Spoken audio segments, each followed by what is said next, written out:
the Black Crowes, again, with my family, of course, the concert crew. If you're an avid listener of the show, you know that this is the second time in less than a year that I've seen them live. Maybe you're saying to yourself, wow, how many times can one see the Black Crowes in under 365 days, Rocky? As many times as I goddamn want. Why, you got an extra ticket, bitch? Our seats were real good, but it made me sad to see empty seats in the venue. Live music is in town, everybody, and 100 years ago, that would have been such a big deal. But now everyone has to grind and work to afford bullshit. Weird way to spend life. While we were waiting for the show to start, all the ads were for alcohol. I just think that's interesting. It's like when I watch Bravo and all the ads are for different pills.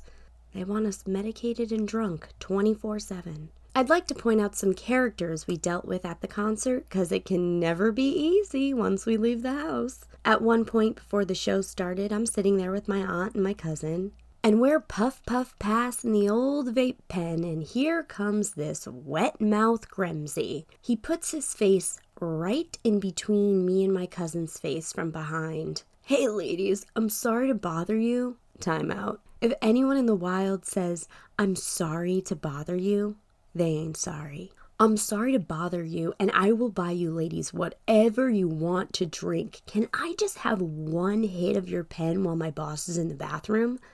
I reply to him, no baby, you can't. This is a pandemic. With a face for radio and clinically wet lips, it was a no for me, dog. By the sound of his loud-ass whistles throughout the show and general aura, I know where homie was on January 6th. I almost gave him a rogue edible I had in my bag just to be nice, but that's a people-pleasing reactionary response, and I don't operate on that frequency anymore. Plus, that's not how reparations work. His ass should be giving me some weed. The fuck? I don't know what it is about me and the gals that makes strangers think we want to share our weed with them at concerts. Also, bring your own weed to a concert. What's wrong with you? That guy and his friend then proceeded to move seats and hit on two women who were absolutely vibing with each other, and they shot him down. And then he struck out a third time with two more ladies who were just trying to enjoy their night, free from a wet-faced motherfucker. Listen, the one is not the guy who shit-faced at a Black Crowes concert on a Monday in Bridgeport, Connecticut, honey.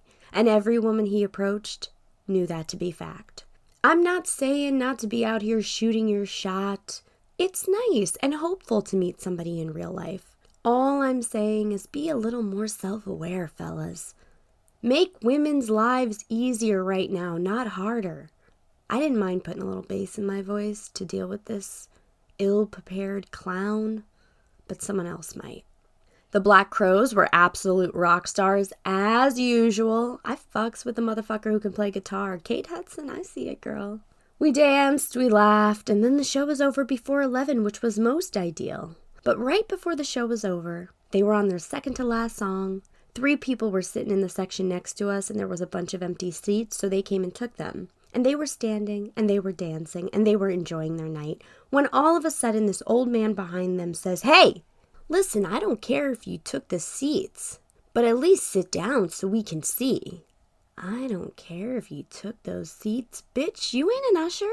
Your name's not Chaz T, amphitheater owner. The people were so nice, and they simply just moved sections again. Then 30 seconds later, Mr. I Don't Mind and his crotchety wife got up and left anyway. Nobody gets to tell people if they can stand or sit anywhere at a concert. You want people not in your way, buy better seats. The 5 of us ended our night the only way I would have wanted to end it, blasting Midnight Rider in traffic with all the windows down, singing at the top of our lungs. Another night for the books, ladies.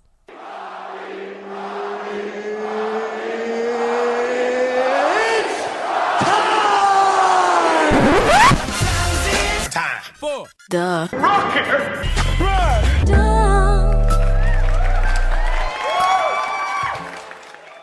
Welcome to the Rocky Rundown, where you get to learn a little bit about my week. Party God Squad, hello. Did you have a good week, or are all your rights still on the chopping block? Did you have a good week, or did the police kill yet another unarmed black man by the name of Jayland Walker? while you got your grills going for the 4th and your fireworks and your freedom flags flying, shouting America from the rooftops, remember Jayland Walker, the unarmed 25-year-old black man who was murdered by the police.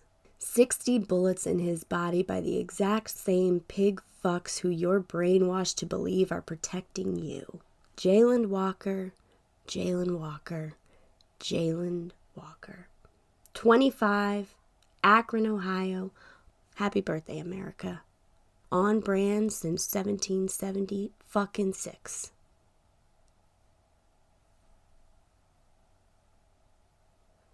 Quick speech, if you could all just raise your glass to something special and near and dear to my heart.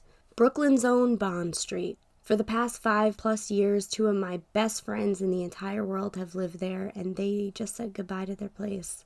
I'm not crying. You're crying. That apartment was host to more wild nights than we could ever begin to remember. I have a few friends' apartments that feel like home to me in the city, and Bond Street was one of them. Things change, they have to, but I just have to give my love and gratitude to Bond Street. A staple location to some of the best days and the wildest nights that the gang has ever had. I love you guys, and I'll miss your spot.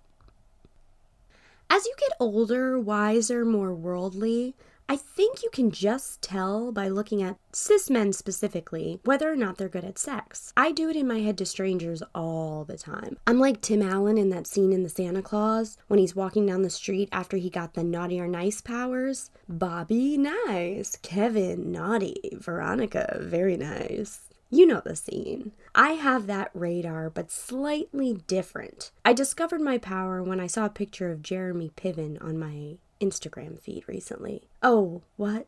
Jeremy Piven's not in your algorithm? I've pinpointed the exact moment in which Entourage became part of my personality at 16, which is a story for another time. So yeah, sometimes Jeremy Piven's in my algorithm, okay? He's got a podcast. I didn't know that either. I just saw him and I thought, I can tell this guy fucks well. Doesn't mean I want to bang Jeremy Piven. Just means I already know what's up with full confidence. Bet the farm. If I wanted to bang him, I'd listen to his podcast. Do you dig?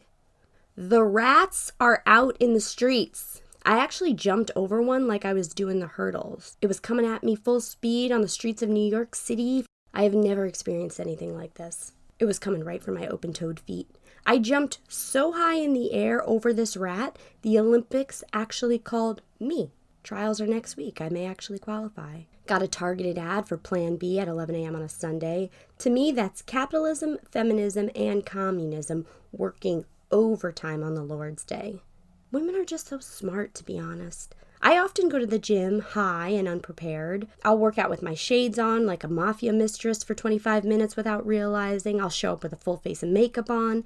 The other day I had my hoops on, but no bag with me. But I'm a woman wise beyond my years, like most women. So I took my hoops off and I hooked them around my bun.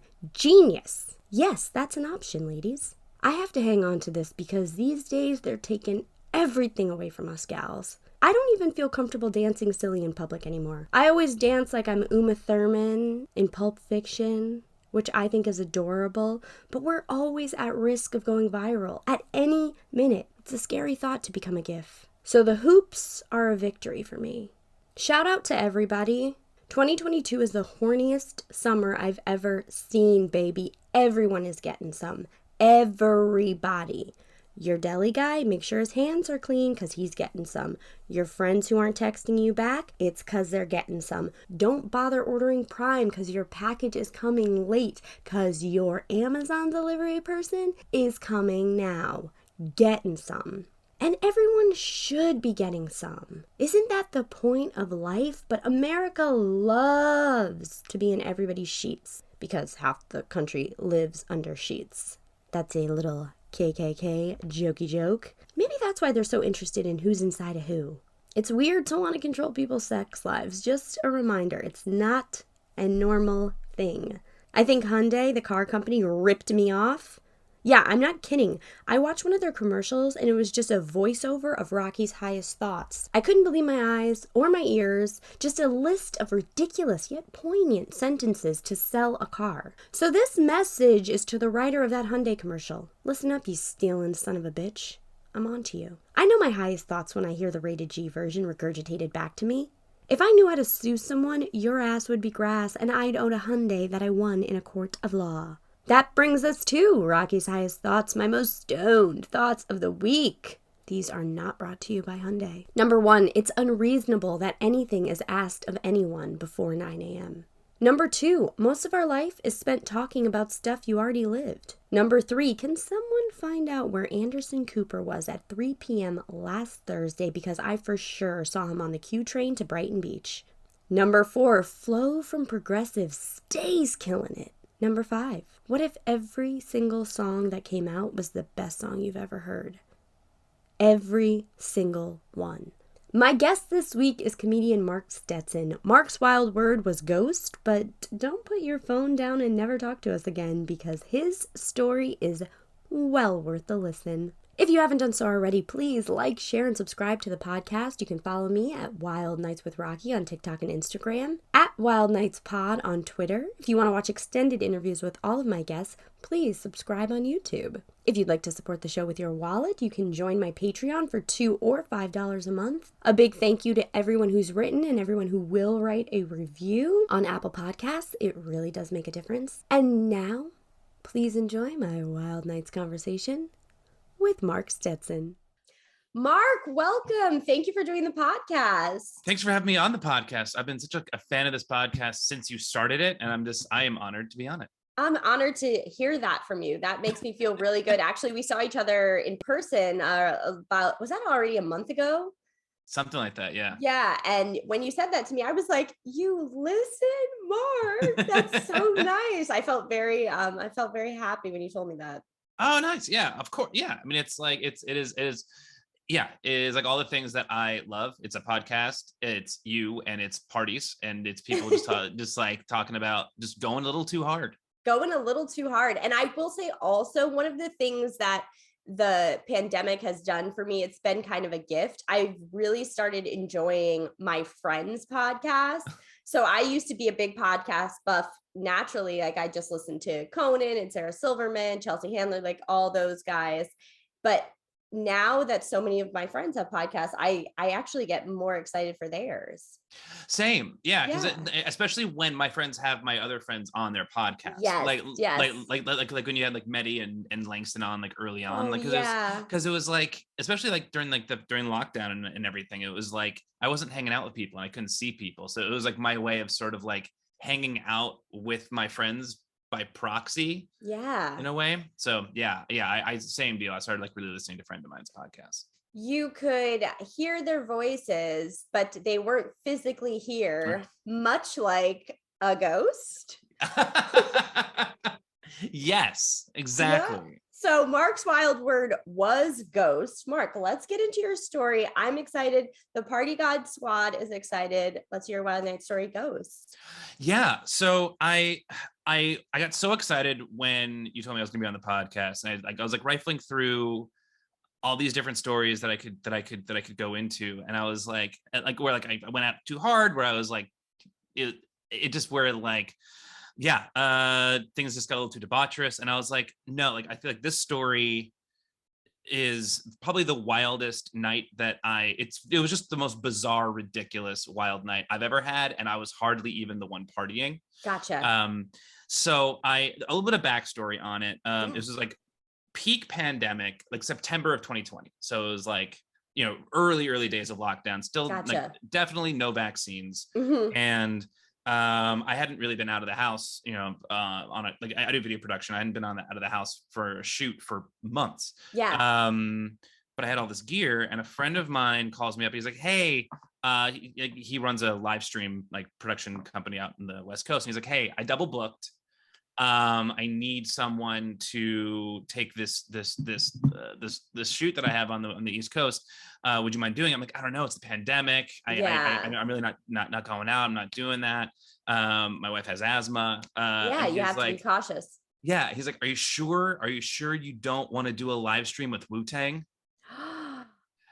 And I was like, tell me more. And he was like, all right, cool. I'm going to put you in touch with their producer. It's this guy named Un.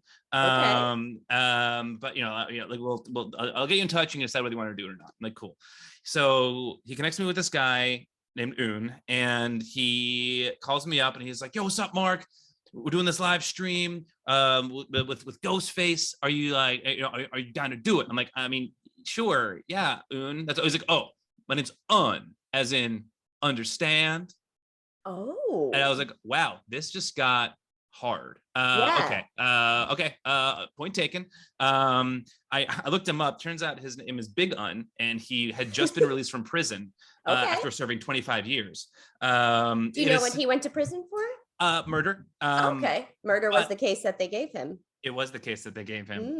Although what like really like a really sort of nice ending to that part is that he went to jail. He was like one of the first people in Staten Island sentenced to life imprisonment for murder, but he was acquitted because it was like, yeah, they found that he was actually innocent the whole time. So he was innocent? Yeah. And he went to jail for 25 years? Well, they found out after the fact. They're like 25 years later, they're like, oh, actually, sorry, I guess you're innocent.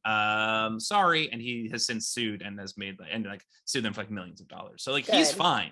And a sweetheart. But at the time I was very intimidated. Of course. So he's like, cool. Let me call you back in a few minutes. Calls me like an hour later. And he's like, yo, Mark, I got Ghost on the phone. And so I am on the phone with Big Un and Ghostface Killer from Wu-Tang, amongst other people. Right. And they're like, all right, we're gonna do this live stream. I'm like, can you do it? Like what's your plan? I'm like, I don't know. Why don't you like, give me an idea of what you're looking for. So Big Un's like, yeah, Ghost, you tell him. Ghost is the man with the vision. Ghost gets on the phone and he's like, all right. So we're gonna start off with the honeys in the pool. We're gonna move into the kitchen where they're gonna be playing with a beach ball, and essentially we'll just go from there. I'm like, cool, okay. Doesn't sound like, it sounds like a less of a live stream, more of a music video. Why don't you tell me a little bit more about your vision? He's like, yo, I just did. So I'm like, okay, all right, point taken. I can run with this. Yeah, great. I'm like, so, I mean, but a live stream, it's usually like, it's like you set up a camera and then you like, is there gonna be a concert or something? It's like, yeah, eventually. Like, all right. So like, it's essentially gonna be like, we'll be filming all day. And I mean, how it's a lot for a live stream. And they're like, well, actually, it's not gonna be like a real live stream. It's basically gonna be more like, it's gonna be like live as in, it's gonna be like Ghostini live as in like all the way live. So we're gonna record it, we're gonna edit it, and then we'll put it out later. I was like, okay. All right, like, cool. So he meant live, like the party's on and popping. That's exactly right. Got it. Yeah. I speak Ghostface. Yeah, I did not at the time. I was like, okay, I'm picking it up. Like, I'm picking up the breadcrumbs. Yeah. And then, but it came out that they were going to bill it as a live stream. Okay. But they were just going to play the video. So while like everyone had like paid for and was watching the live stream, but it's going to be like pre-recorded. Okay. So I was like, okay, cool. So it's gonna be just a bunch of stuff they're gonna be shooting throughout the day. Okay, cool. And like, and it was a lot of back and forth and not a lot of information. Eventually, they sent me my money a week in advance. So they prepaid me for everything. Whoa. And they sent me this sweet mask. Okay. It's a Wu-Tang symbol that says "Protect Your Neck" on it. I love that. That'll come into play later. Okay, great. So it's a lot of back and forth, not a lot of information. I'm kind of stressing out because like I also have like a team that I'm bringing with me, worried about COVID. There's a lot of factors. You're in charge of this team, but you like can't really give them any leadership as you normally would because you're not really getting the info of what you need to accomplish. Exactly. And so, and they kept telling me that there'd be COVID precautions, be great. But like I would ask for specifics. They wouldn't give me any specifics about it. Eventually, it's the day before. I get all the gear. I got my crew who are all like huge Wu-Tang fans as well. And I got a call from the producer from a new producer named Wiggs, who was like, yo, so I just want to make sure that we're cool for tomorrow. They have lights for the stripper room. And I'm like, what, the stripper room? I was not aware of this. That for are there COVID precautions? She's like, yeah, no, whoever told you there'd be COVID precautions, I mean, don't even, yeah, that's not gonna be a thing. I'm like, all right, I need to, like, it doesn't exist. So I was like, all right, I need to like, I need to like talk to my guys. Is there anything else I need to know? It's like, yes. So besides, you know, the concert and, you know, the honeys by the pool, that is verbatim what he said. I believe saying. It. Yeah. He was like, there's also going to be Ghost is going to be doing skits. I'm like, skits? He's like, yeah, because, you know, he's like, you know, Chappelle's show where there would be, you know, like skits. I'm like, yeah, I'm familiar with one of the, you know, most prolific comedy shows of all time. And he's like, yeah, well, what people don't know is that Ghost is mad funny. So Ghost is going to do skits throughout the day. So we're, you know, he's writing them right now. So I'm just imagining Ghostface sitting down writing comedy. Yeah. And little does he know he's writing sketches, not skits. Yes, exactly. Which I'm like, why does that bother comedians so much? The distinction of like, just say sketches. Okay. And more than anything having to do with the day and like my head exploding because I have no idea what I'm doing the next day because they've given me little information. Yeah. What bothered me the most was that they didn't use the correct comedy terminology. Yeah. I'm triggered. I'm a little disappointed and insulted. So jump forward to the next day. We're driving up there, and they made it very clear that we need to be there by 11 so that we can start shooting by 1 because it's September, and in order to get like the honeys in the pool, it's gonna get cold throughout like later the day. We want warm honeys. We want them warm, want them comfortable, and also want enough time to shoot the skits. Yeah. And I'm driving on the way up there, and I remember because I also am working for Mashable at the time, and for Mashable I do press junkets, like so, like, you know, for like movies and shows that are coming out, I interview the cast and the crew, and I remembered, I'm like, oh shit, I am supposed to do a press junket today with Aaron Sorkin for the trial of Chicago 7, where I'm supposed to like interview him for like 20 minutes. And I've totally forgotten about it. And I have to budget that into the day. So this day just got a whole bunch more pressure on it. I needed to figure all that out. We get up there. We get up there and we're on time and no one else is there. There's just one like white van. Yikes. That is there, but like no one else is there. I'm like, what is going on? Where is everybody?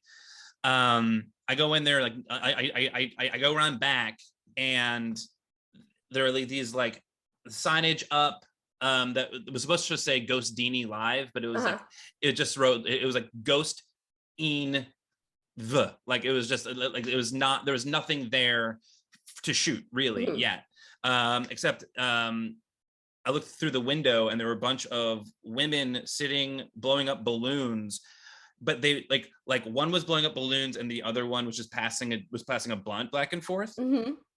And that was it. That was all that was there. And suddenly I hear this like chain crinkling behind me, and I look over, and first I see this massive dog bowl with raw chicken in it. Okay. Just massive bones of raw chicken. And I look over and I hear this growl, and there's this like Beethoven-sized dog growling at me. Oh shit. Getting ready to like pounce. And I just start booking it. And I'm like sprinting in this backyard of this person. I don't know whose house this is. But you're running. And I'm running and from this dog who is attacking me. And suddenly I hear the chain like the chain like clink, and the dog go, and I look behind me, and like the dog had like was chained and was like had hit the limit of the chain. The mark, and, yeah. So I'm like, this is how the day is starting. Okay, great. Ghost. So jump forward. I'm trying. I couldn't find a place in the house to like actually like do the interview. Ghost is pissed that like the place isn't set up yet. So Ghost decided to just pull over, grab something to eat, and just wait it out until the place was actually set up. Wow. So, which took hours. So was the dog his? The dog is not his. So the dog was the guy who owned the house. Apparently he has like parties like this all the time. Okay. So this is like his party house where there isn't a whole lot of furniture.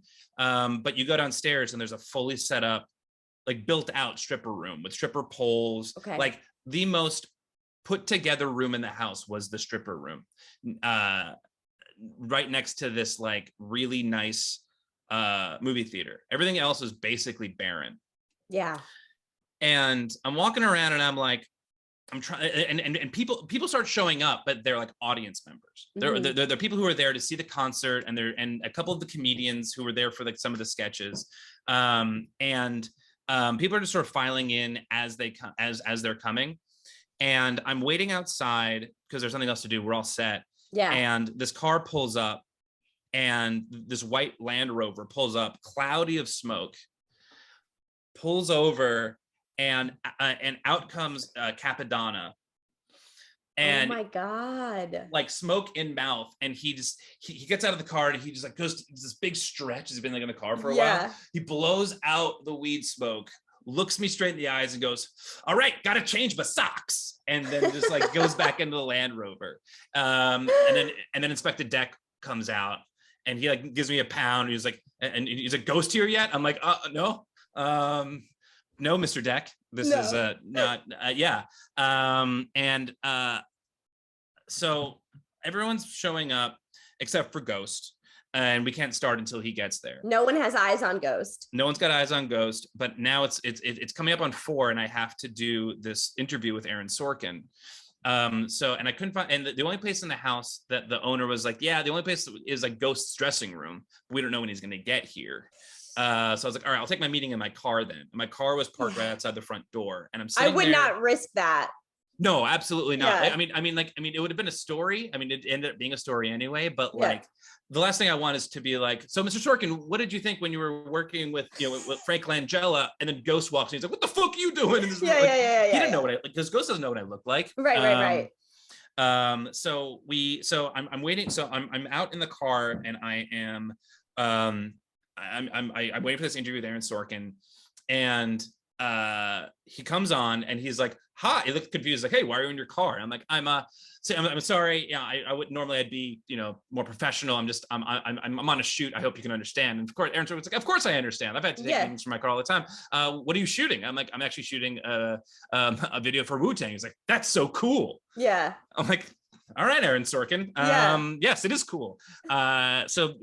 So we're doing the interview, and it's going well. I'm getting a good interview out of him, and I'm like, I might actually pull this off. And then I start to see these like multicolored, not costumes, but like multicolored like lights sort of like on another side. And I'm looking, I'm like, oh, the strippers are showing up. I hope Aaron Sorkin can't see out my windows and see that there are strippers showing up while I'm interviewing him. As the interview is ending, and I'm like, "Hey, Aaron Sorkin, this is my time. I would love to stay and chat, but this is my time. Thank you so much for taking time talking to me." And he's like, "Yeah, no problem. Have my assistants, get in touch. We'll keep talking. This is really fun." I'm like, "Oh, cool." And then I look up, and then as I'm about to like end the call, I see one of the strippers is sitting on the steps with a bottle of mostly drank tequila next to her, puking into her purse. Great. So I'm like, okay, cool. This is how today is going. Yeah. I come inside, and it's starting to get dark, and Ghost finally shows up. They got eyes on Ghost, and he comes in, and I go into his dressing room, and I see there are all these like pimp suits laid out on the mattress, which is on the floor, and all of the like the sort of like the members of Wu-Tang who were there, which were him, Kappa, and Deck, and a couple of other guys who I didn't know. And a couple of the guys are like getting dressed up in pimp suits, and Ghost is pissed. Ghost is like because apparently the first skit was they were all going to dress up in pimp suits and they were gonna like walk down the stairs out into the pool area where everyone was like hanging out. There was a DJ and everyone was all set to like for the party to start. Yeah. And everyone was gonna go nuts because they're all dressed up and they're gonna get funky. But I get in there and Ghost in the middle of a like tirade. He's like, hell no! How am I supposed to be pimping when I'm this upset? Oh, God. I was like, oh, poor Ghost. So he opted to not. He opted not to pimp in this moment, but everyone else was going to do it. So I was like, okay, everyone, okay, so we're here. We're finally going to get this going. 6 hours late, but okay. I told my buddy Warren, who was there shooting with me, he was going to shoot them coming down the initial stairs, and then I was going to catch them as they came out the kitchen. Right. And so I'm waiting there for like 15 minutes. I'm like, I wonder if something wrong. I don't know, but I'm like set. I'm ready to record. I see Warren finally. I start recording. I'm like, cool, we're going. Warren's like, no, cut. I'm like, why? What's up? He's like, yo, dude, the ferret got out. I'm like, what fucking ferret? And he's like, yeah, I know. It was we were ready to start, and then I guess one of the guy's kid has a ferret, and the ferret broke out of his cage, and so Wu-Tang is on their hands and knees right now trying to catch this ferret. I'm like, why aren't you filming? That's what you should be filming. There's like no footage of it, unfortunately, of like Kappa and Deck and all of these guys like on their hands and knees trying to like catch this ferret. Apparently, they finally caught him. You do realize that's an unbelievable sentence, right? Yes. Yeah. Okay. This whole night, the whole day is just like the things that were coming out of my mouth. Like I didn't at one point I was looking. I was trying to find Ghost at one point, and there was this young dude who was a friend of the guys who owned the house, son, and he was like 16, but he was around rappers. He was trying to look hard, and he came up to me. I was wearing the Protect Your Neck mask. And he was like, and I was like, hey man, what's going on? He's like, he like gave me one of these like the little eye thing, but like didn't verbally acknowledge me. I'm like, hey, have you seen Ghost? He's like, nah. And he looked at my mask and goes, better protect your neck.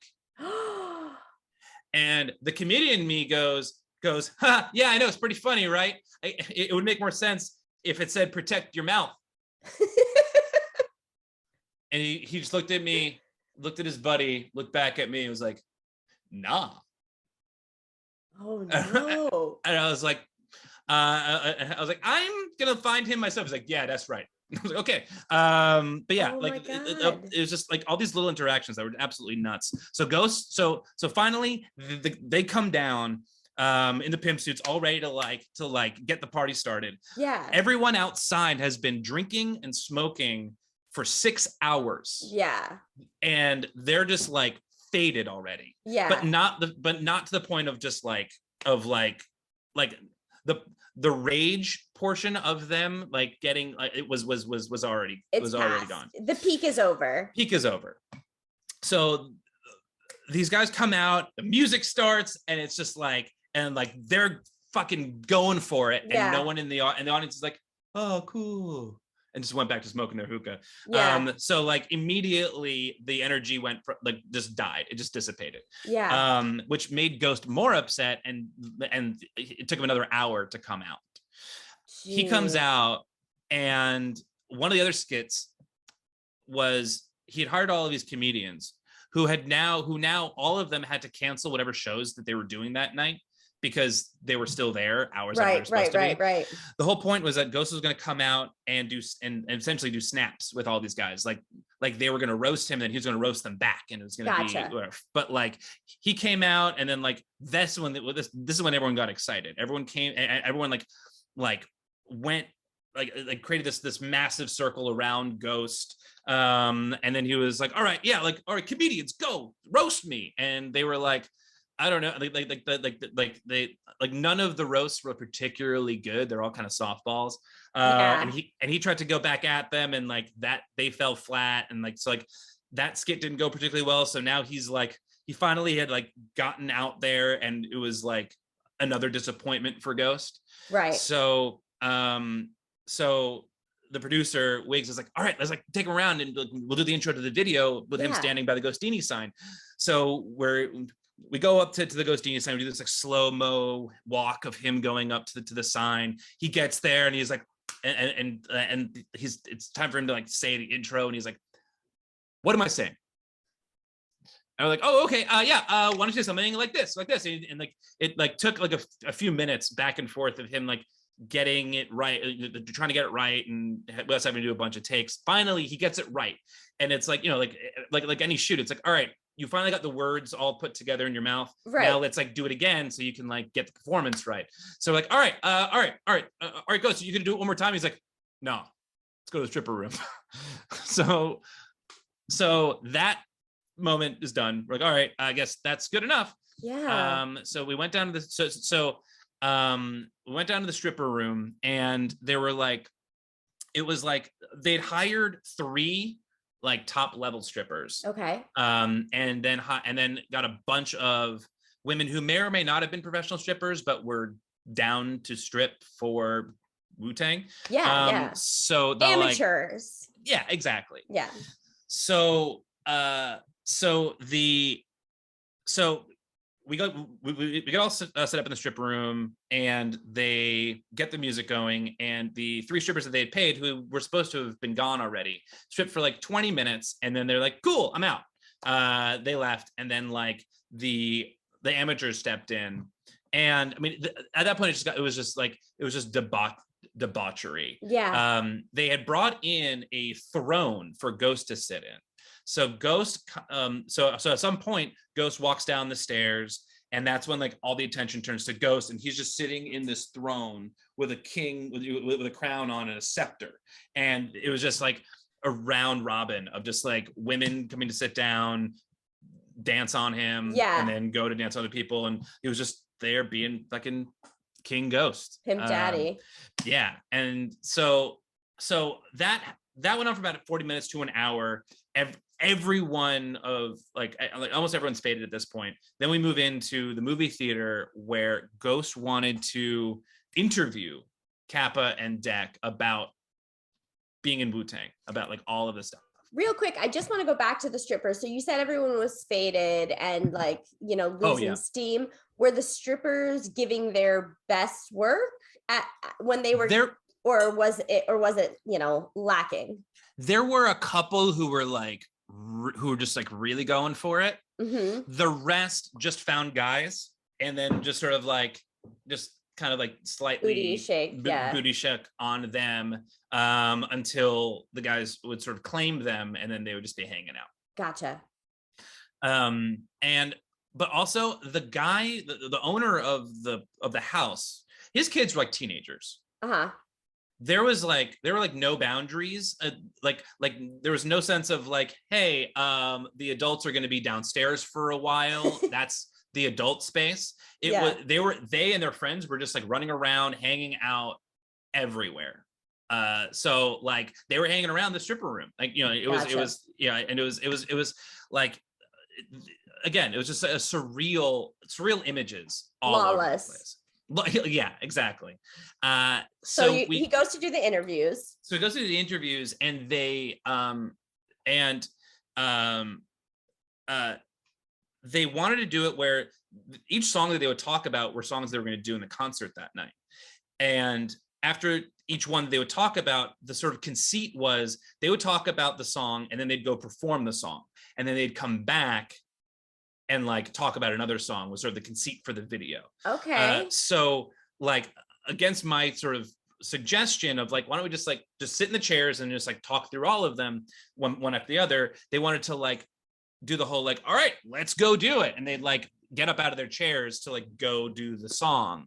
Yeah. And then at the beginning of each of the next one, it'd be them like sitting back down in their chairs, exhausted, and like talking about how awesome those performances were. Got it. It's a circle jerk of themselves, essentially.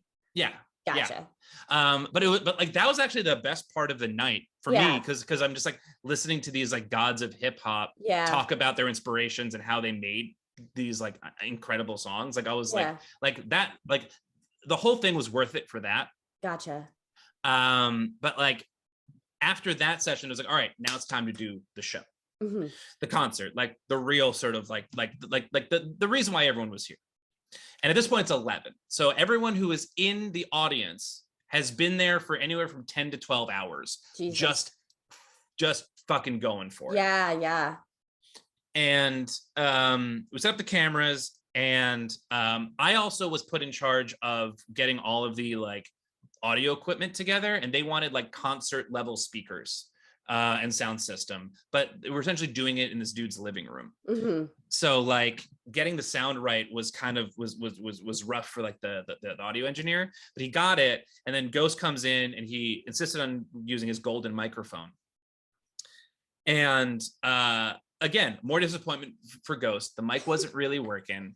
The sound sounded off to him, but eventually like they had to sort of go. They had to do the concert. Everyone was there waiting. So they did like, they did a few songs. They had the place going apeshit, like all like 60, 75 people who were there. And then like after a few songs, Ghost just like way less than they were supposed to do. Ghost just goes, all right, now give it up for these guys. And like he introduced like these lesser members of the Wu-Tang Clan, right, who like are just less coming well known, and he was like, and give it up for them, and people were like, woo. And then like Ghost, Inspector Deck, and Kappa left the room, and at that point, everyone who had been there to see the concert was like, oh, I guess the concert's over. I guess like Wu-Tang isn't performing anymore. We're all fucked up. Right. Time to go. So the audience clears out, like with the exception of like a few like diehard hip hop fans who were just like really into what these like new kids were doing. Everyone pretty much left. Right. And I'm like, all right, I guess, I guess that's it. And then like at one point I see Ghost pop his head in, and he sees that everyone's gone, and he just like, his head drops. Oh. And he like goes back inside. And then after these new kids finish, and they're like, and they finish the last song, and they're all amped. They finished the performance, and they looked around because they were expecting to give the mic back to Ghost, and their Ghost was nowhere to be found. And the DJ just goes, all right, everybody, thank you, good night. And like, and ends it. Yeah. And I'm like, something went wrong. I wonder what happened. And I went into the kitchen, and there's Ghost sitting like Charlie Brown, all slumped down in a chair with his long ass legs, like blocking the door. And I'm like, hey, Ghost, what's wrong? Yeah. And he's like, I don't know what to do. Everyone left. We didn't get to do most of the songs that we talked about. What could we do? I'm like, do you want to like go back in there and shoot him anyway? He's like, no, it wouldn't be worth it. But wait, could we shoot that and then make it look like there's people in the audience? And I was like, no, Ghost, it's gonna be really tough. And he's like, yeah, it'd be really tough. Maybe we could shoot more in the studio, like, maybe in a couple of weeks and do something where we spice it up. I'm like, yeah. Let's do that. Yeah, we could totally do that. And he's like, cool. Yeah, let's do that. And like, he took down my number, sent me a text. Now Ghost is in my phone with just a text that just says, I got you. As we were all wrapping up, they're like, all right, cool. And like, maybe, we'll shoot in the next couple of weeks. Yeah. Great. So we leave, and I get a call the next day from Wiggs, the producer, being like, they're like, hey, we should talk about the edit. I'm like, oh, that was never discussed. That wasn't part of the cost. He's like, yeah, I figured as much. Let me know how much it would cost to do that, and also to do the second shoot. And at that point, I was like, because like they wanted the whole thing 90 minutes edited in the next 2 weeks. Oof. Which wasn't going to work. And then, I can go into this next part, but like the next part is essentially, I quoted them a price way too high, and then I got a call one afternoon, like a week or so later, from being like, yo, Ghost and I are on our way to your place. We need the footage. we'll let you know when we get there. I'm like, why is Ghost coming to my house? Yeah. So he pulled up to my house, and he is like, yo, Ghost wants to talk. And I go to the side. Because Ghost didn't get out of the car. He just like, he lowered the windows, like, get in the back. So I got in the back, and mind you, I'm wearing like pajama pants, Birkenstocks, and like a t-shirt that says "That's Bananas." And I'm sitting in Ghostface Killer's car, I'm about to get shook down. And he's not even looking at me. He's just like, you gotta tell me about that 15,000. And I'm like, I explained it to him essentially that, like, if you want it in 2 weeks, like, I need to hire people in order to like give you the product that you want, blah, blah, blah. We worked it out. And then he looks behind me and he's like, footage looks good though. Like, it was like the sweetest little like Ghostface moment of just like wanting validation. And I was like, yeah, dude, yeah. Footage looks good. It's like good, cool. So when we shoot the stuff in the studio, do you think you can do a, like, I don't know, like a, you know, you film me doing the bits in the studio, and then you do like a beam me, a sort of like a pow beam me up Scotty kind of a thing, where like you then put me like back in the concert with Deck and Kappa. And I'm like, so I was like, yeah, I'm sure we could totally do that. He's like, cool. He's like, man, I'll fucks with you. And he said it so aggressively and so fast. It was so like jarring to me. And I just was like, huh? What? And he's like, no, I'll fuck with you. It means I like you. I'll work with you. And I was like, oh, okay. Thanks, Ghost. And I like hopped out of the car, like slammed the door and like ran inside. And like, fortunately, that was the last I heard of him. They decided, I guess, not to move forward with the footage, or with like the live stream. Yeah. But like that night was like one of the most wild and surreal moments of my life. Wow. I have to say, when you said Ghost, I thought you were going to tell me, obviously my mind went to, oh, I was drunk and got haunted, or I was out doing a Halloween thing. I had no idea it was going to be about Ghostface Killer. That was absolutely wild. Sprinkled in with Aaron Sorkin. Yeah, that's it, you know, just a little pepper, a little Sorkin pepper. And I'll say this, you said this story took place in September 2020. It is only July, or almost July 2022. Yeah. You know, it's not totally out of the realm of possibility that you don't get hit up by Wu-Tang or Ghostface Killah again. It's true. I mean, who knows? I mean, I've hesitated to tell this story in public because of, like, I don't know. I mean, it's not like any of it's really that surprising, but like the concern of like, what if they hear this and like they're like, fuck that guy, like if they're gonna shake me down for like, you know, like a 15 grand, I was just like, what are they gonna do? But like, I don't think they're gonna care about, like, the story really happened, you know? Yeah, it's a real story. And I just love, first of all, I love Ghostface Killer's gumption of wanting to do this little project, or I guess not so little project, but I mean, everybody drinking all day, it's like, you want to give people this party, rappers want to give these people like a party feeling throughout, so it's authentic when they're shooting music videos and things like that, but we're only human. You have to pace yourself, you know? Yeah. And the strippers, I just keep thinking of strippers in the pandemic. A couple months ago, I went to a strip club and you know, no one was masked in there and the strippers weren't masked.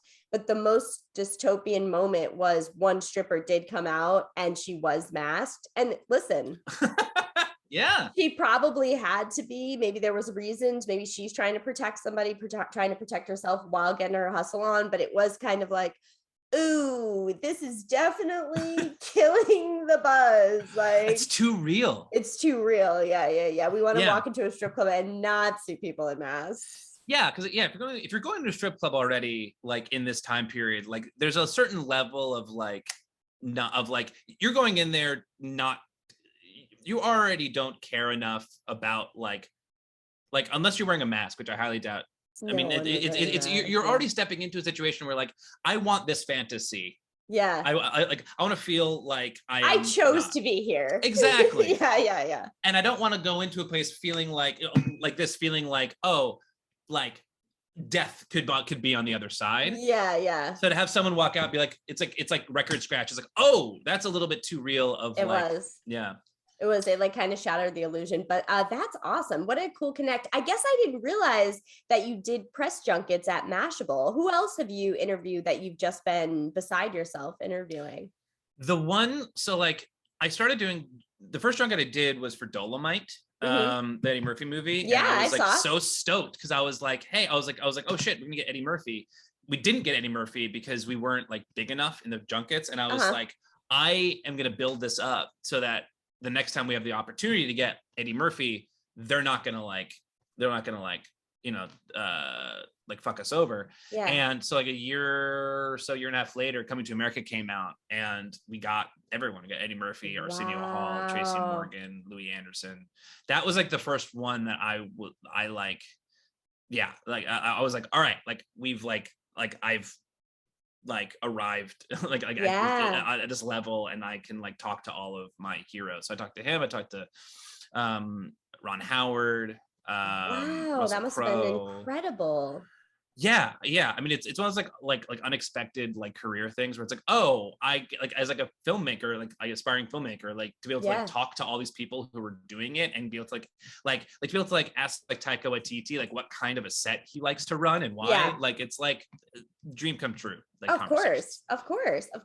Now, also you do Art Smackdown on Twitch. Is that every Thursday now or every Monday? It's every Monday and Thursday. The Monday and Thursday. Yeah. So the Thursday is casual. The Thursday is casual Thursday. That's just for like that's where we give people art like art prompts and on Twitch, and they can do them. And well, let's take it back a little so people know, because I didn't give it a great intro. Oh yeah. Exactly is Art Smackdown? So Art Smackdown is a show that Micah Sherman and I created on that we do on Twitch, where it's an art competition where we give art prompts to 3 contestants, and we have a guest judge. Which you have been. Yes, I've done it twice. It was great. And so the special guest host decides what the prompts are based on like what they would want to see, and then the contestants do them, and then at the end the judge decides which is their favorite, and that artist is crowned the best artist in the world for that week, and then comes back the next week to defend their title. Wow. Yeah. And now Micah stepped away about a year ago, so now it's myself, Phil Cassell, and Slaney Rose Jordan who are the hosts. I'm taking a break for a couple months to like get some other projects off the ground. But but Monday night is like the main competition, and Thursday is like it's just casual. It's like there's no competition. It's just art for art's sake. And art for art's sake. Do you feel like you've met a lot of cool people just through the Twitch community?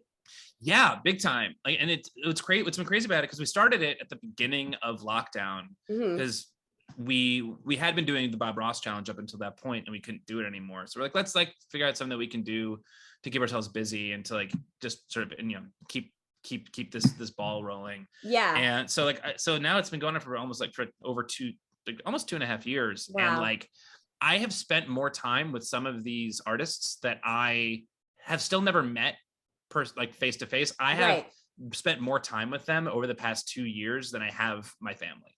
Wow. And like they're some of the most incredible artists I have ever seen, and they create these like masterpieces in 20 minutes that are like mind-blowing. Yeah, that's so cool.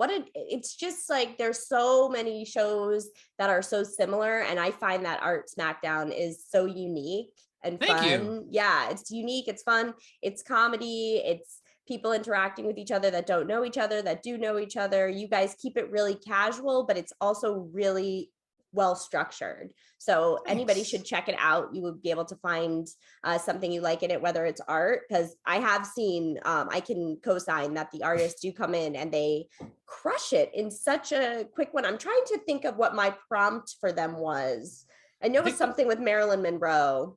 Yeah. Oh, yeah. The first one was Marilyn Monroe, like having a good day, like having a regular day. Yeah. So it was like taking this like icon of Marilyn Monroe and just like putting her and just trying to make her like do regular person things. Yeah. The amount of artists who decided to have Marilyn Monroe take a shit was a little surprising. But yeah, like there were more wholesome ones too, but like the quality of art on there was nuts, and you could find those on Instagram. Yeah, that was a really fun one. Well, that's awesome, Mark. Do you have anything else that the people need to know? Give them your social media to follow, everything. Anything you want to plug right now? Yeah, sure. Yeah, you can find me at Stetson again on Instagram and Mark Stetson on Twitter. I'm not on there very often, but I'm mostly on Instagram and Art Smackdown on Instagram and Fart Smackdown on Twitter. Wow. And yeah, and we're starting to do my improv show Awkward Family Dinner pretty regularly at the Pit. So keep an eye out for that. And what do you tell people? What is Awkward Family Dinner, just so people know? Yeah, it's a fully improvised one-act play around a dinner table. So it's like 45 minutes. It's a potluck dinner where the performers actually bring in a dish that they haven't shared what it is with anyone else. Love that. And so people just show up. You're sort of forced to sort of have a dinner with whatever people brought, and it's just it's just a standard family dramedy told in 45 minutes. I love it. So look out for that, everybody. Mark, thank you so much for sharing your Wild Night story. That was it was more than I could have even believed. I can't, like, everything was so real about it, but it was also just like to have that experience. And I know I keep saying it, but the icing on the cake is the Aaron Sorkin interview in the middle of the day with just growing up. Like, that is just too like, what universe did I step into? So I really appreciate you sharing it. Yeah, thank you for giving me the opportunity to. So being able to like actually have like a place to tell it like verbatim. Thank you for giving me that opportunity. Well, thank you for coming on. Yeah, you are the best, Mark. It's great running into you, and I hope I see you in a not surprised way soon. You know what I mean? A more scheduled way soon. I would love that. I would love that too. All right, Mark, thank you so much. We'll talk soon, okay? Thanks, Rocky. All right, bye.